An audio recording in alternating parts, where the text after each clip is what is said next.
हक्काची घरं मिळालीच पाहिजे, मिळालीच पाहिजे. पोलिसांना हक्काची घरं मिळालीच पाहिजे, मिळालीच पाहिजे. कोण बोलतंय देणार नाही, घेतल्याशिवाय राहणार नाही. कोण बोलतंय देणार नाही, घेतल्याशिवाय राहणार नाही. हा लढा कशासाठी, हक्काच्या घरासाठी, हा लढा कशासाठी, हक्काच्या घरासाठी. पोलिसांना हक्काची घरं मिळालीच पाहिजे, मिळालीच पाहिजे. पोलिसांना हक्काची घरं मिळालीच पाहिजे, पत्नीसाठी. मिळालीच पाहिजे. आम्हाला हक्काची घरं पाहिजे. ज्या मुंबई पोलीस तुम्हाला 24 तास सुरक्षण देतात त्यांना ना पोलिसांना आमचे पुराणासुद्धा सुरक्षा नाही ना आम्ही पण नाही. म्हणून जिथे तिथे राहतात झोपडपट्टी त्यांना पुनर्विकास करून त्यांना देतात करोडोचे घरं आणि आम्हाला जिथले तिथे फेकून दिले.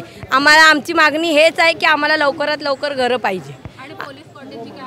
पोलीस क्वार्टरची अवस्था तुम्ही पाय नाही ठेवणार तर जीव हातावर घेऊन जगतो पोलीस पत्नी. मिस्टर कामावर जातात ना त्यांना पण टेन्शन असतो की सकाळी बायका व्यवस्थित भेटतात की नाही बायका मुलं.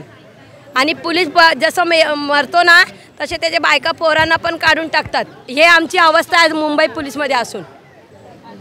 हे आमचे विचार आम्ही जिथे तिथे राहतो ना सगळ्यांवर घडलं आहे. मी झोपडपट्टीत राहते आणि माझ्या मुलग्याला पण घेतले नाही अजून 9 वर्ष झालं. मी जिथे तिथे फिरते. मी मालाड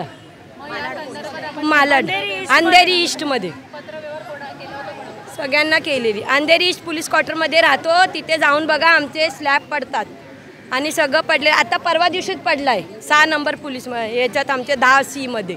नशीब तिथे कोण नव्हते डायरेक्ट 6व्या माळ्याचा स्लॅब कोसळला आहे. पण एवढे जीव असं मुठीत घेऊन राहतोय तर आम्हाला हक्काची घरं मिळावी हेच आमचं मागणं आहे बस.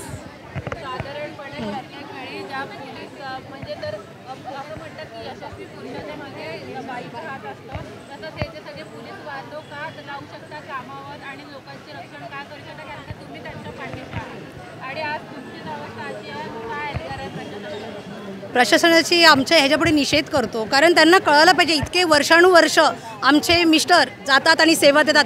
कुठे मोर्चा आहे कुठे उत्सव आहे काय 12 तास ड्युटी करत आहेत आणि मुलाबाळांचा विचार करत नाहीत. पत्नी ते सगळं सांभाळून घेते. मग आमच्यासाठी घरं हवी की नको. आम्हाला आमचं हक्काचं घर हवं. आज माझ्या नवऱ्याला उद्या काही झालं की आम्हाला 2 महिन्यांनी बाहेर काढून टाकतात. कुठे जायचं मग मुलांना घेऊन. स्वतःचं हक्काचं घर हवं हीच आमची मागणी आहे.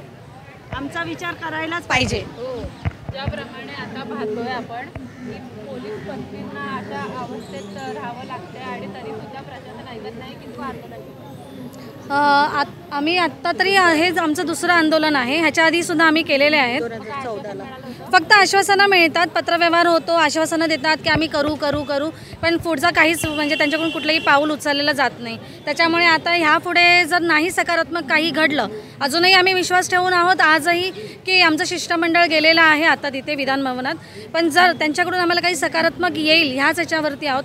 पण नाही झालं तर मग आम्ही पुढचं पाऊल नक्कीच उचलायला आम्ही पाठीपुढे बघणार नाही. पुढचे जे आंदोलन आहे त्याच्यामध्ये पोलीस बांधव पण ह्याच्यामध्ये इन्व्हॉल्व होतील का? आमचे पुरुष असले पोलीस बांधव आहे ना ह्याच्यात सामील होऊ शकत नाहीत कारण ते ऑन ड्युटी असतात आणि त्यांना ती परमिशन कायद्याने ते बांधलेले आहेत.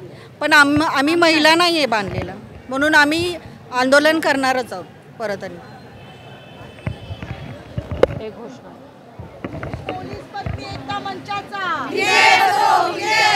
पोलिसांना हक्काची घरं मिळालीच पाहिजे, मिळालीच पाहिजे. हा लढा कशासाठी, हक्काच्या घरासाठी. हा आवाज कोणाचा, पोलिसांच्या पत्नीचा.